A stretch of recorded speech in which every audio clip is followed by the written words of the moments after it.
Hi guys, welcome to my channel. तो इस video में हम डिस्कस करेंगे bias variance trade off in neural networks के बारे में। बायस वेरिएंस ट्रेड ऑफ यानी कि बेसिकली हम ओवरफिटिंग के बारे में डिस्कस करेंगे।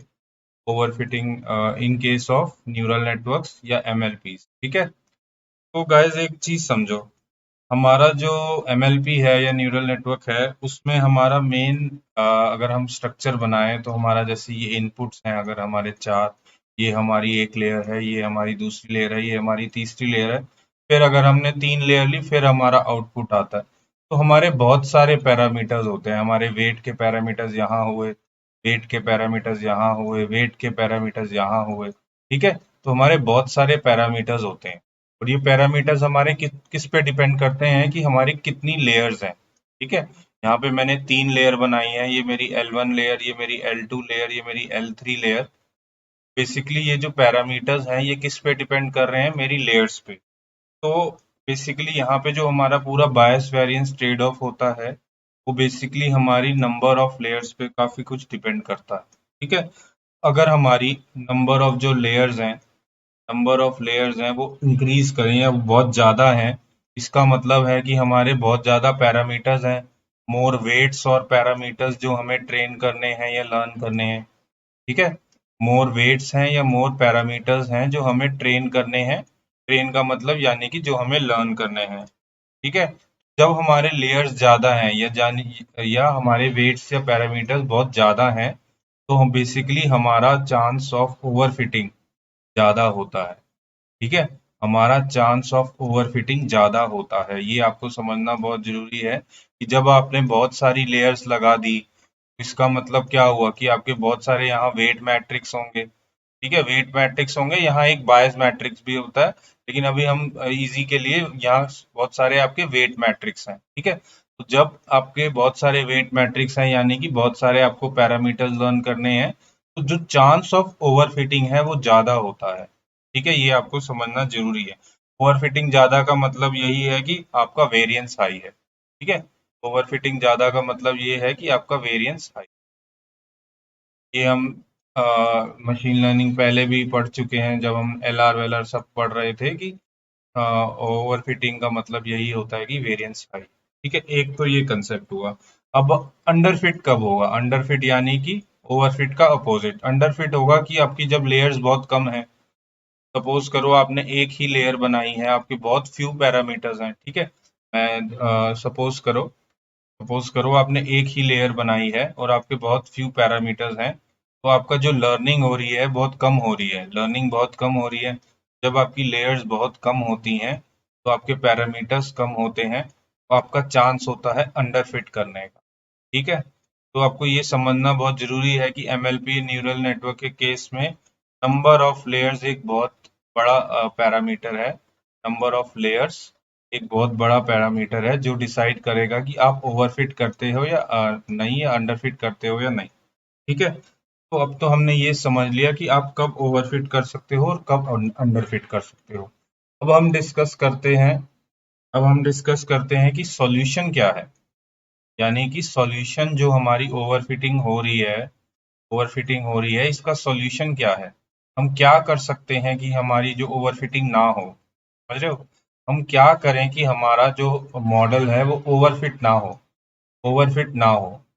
का सॉल्यूशन, बहुत सारे सॉल्यूशन होते हैं न्यूरल नेटवर्क और एमएलपी के केस में। सबसे पहला सॉल्यूशन तो ये है कि आपने एलआर में भी, जब हम लॉजिस्टिक रिग्रेशन या जब हम बाकी मशीन लर्निंग के एल्गोरिथम्स पढ़ रहे थे, आपने पढ़े होंगे, तो तब भी हम देखा था हमने कि हम क्या करते थे। जो हमारी ऑप्टिमाइजेशन इक्वेशन है, हमारी ऑप्टिमाइजेशन इक्वेशन क्या थी कि हम जैसे मिनिमाइज करते हैं लॉस लॉस, हम हमें वेट्स हमें लर्न करने हैं, प्लस हम यहाँ पे एक रेगुलराइजेशन लगा देते थे।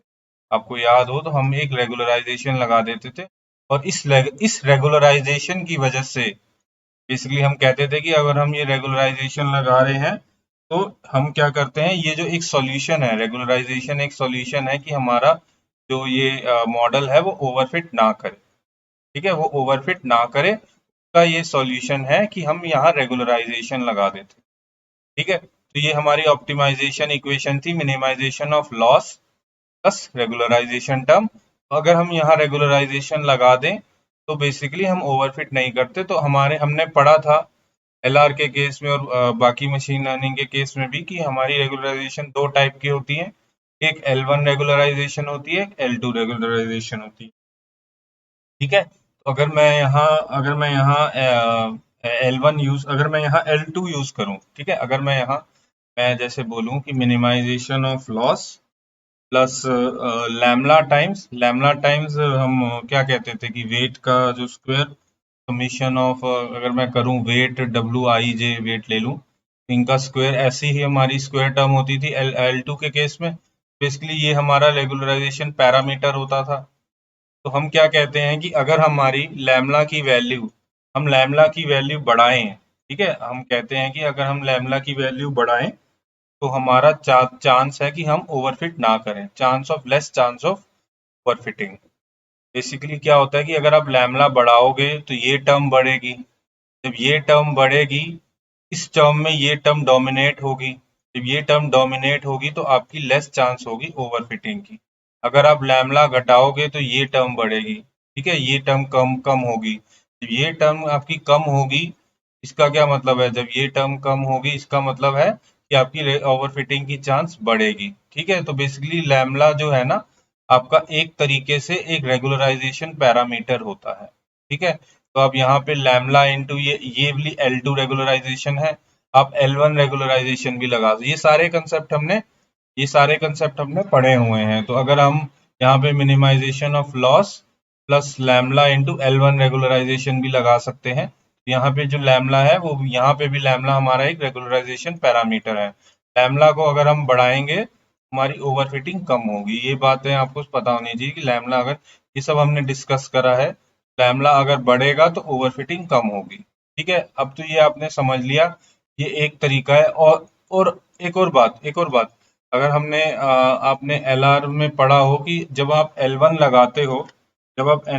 रेगुलराइजेशन लगाते हो तो आपको स्पार्सिटी मिलती है। वो सारे कंसेप्ट यहाँ पे भी होंगे, यानी कि अगर आपका MLP है और आपने L1 रेगुलराइजेशन लगाई तो आपकी स्पार्सिटी आएगी। स्पार्सिटी आने का मतलब क्या होता है कि आपके जो अनइम्पॉर्टेंट वेट्स हैं, या मतलब बेसिकली आपके जो वेट्स हैं, कहीं वेट्स जो हैं, कम वेट्स, या कह लो कि कहीं जो, जैसे ये आपका MLP बना हुआ है, ठीक है, ये आपके इनपुट्स हैं, ठीक है, ये आपका MLP बना हुआ है, ठीक है, तो इसमें जो कहीं वेट्स होंगे ना, ये जैसे ये वाला वेट हो गया या ये वाला वेट हो गया, कहीं वेट मतलब सारे वेट्स नहीं, सम वेट्स विल बिकम जीरो जो इम्पोर्टेंट नहीं है, ये जो एजेस हैं, ये जो वेट एजेस हैं, ये कहीं जीरो बन जाएंगे L1 अगर आप L1 रेगुलराइजेशन लगाओगे। ये सेम वही कंसेप्ट है जो हमने LR में यूज देखा था, ठीक है, लॉजिस्टिक रिग्रेशन में भी देखा था कि बेसिकली जो आपका, अगर आप L1 लगाते हो तो वो स्पार्सिटी हो जाती है, और स्पार्सिटी होने पे सम वेट्स जीरो हो जाते हैं। तो बेसिकली अगर आप MLP के केस में भी L1 लगा रहे हो, MLP के केस में L1 रेगुलराइजेशन लगा रहे हो, तो बेसिकली आपका जो सॉल्यूशन है वो स्पार्स है। आपको ये समझना बहुत जरूरी है, आप स्पार्सिटी ला रहे हो, आप स्पार्सिटी ला रहे हो, आपके सम वेट्स या सम जो एजेस हैं वो डिस्कनेक्टेड हो जाएंगे। डिस्कनेक्टेड मतलब वो जीरो हो जाएंगे।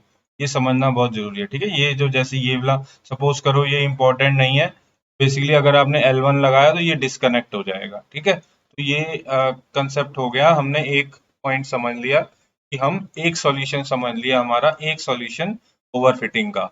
अब आगे, ये तो हमने पढ़ लिया कि जो नॉर्मल हमने पहले भी पढ़ा है मशीन लर्निंग के केस में, ठीक है। अब ये थोड़े बहुत ये जो सॉल्यूशन बताया ना, ये इतना इफेक्ट नहीं करता, क्योंकि आपकी इतनी सारी लेयर्स लगी होती हैं, ये इतना आपको इफेक्ट नहीं करेगा। आपके और बहुत सॉल्यूशन आते हैं। एक सॉल्यूशन होता है ड्रॉप आउट का, ठीक है, ड्रॉप आउट। फिर आता है एक सॉल्यूशन आता है बैच नॉर्मलाइजेशन, ठीक है। ये ड्रॉप आउट के बारे में और बैच नॉर्मलाइजेशन के बारे में हम आगे पढ़ेंगे।